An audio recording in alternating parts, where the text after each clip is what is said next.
এই মুহূর্তে বাংলাদেশ দলের পেস বোলিং কোচের দায়িত্বে রয়েছে আন্দ্রে অ্যাডামস।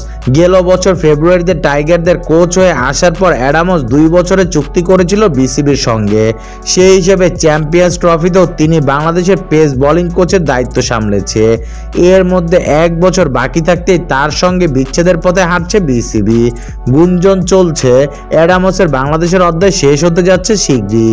তার কাজে পরিপূর্ণ খুশি নন বিসিবি, যে কারণে কয়েকজন বিদেশি পেস বোলিং কোচের সঙ্গে কথা বলছে বিসিবি। বিষয়টি নিশ্চিত করেছে বিসিবির ক্রিকেট অপারেশন বিভাগের একটি সূত্র জানিয়েছে কোচ বদলের এই বিষয়টি এখনো প্রাথমিক পর্যায়ে।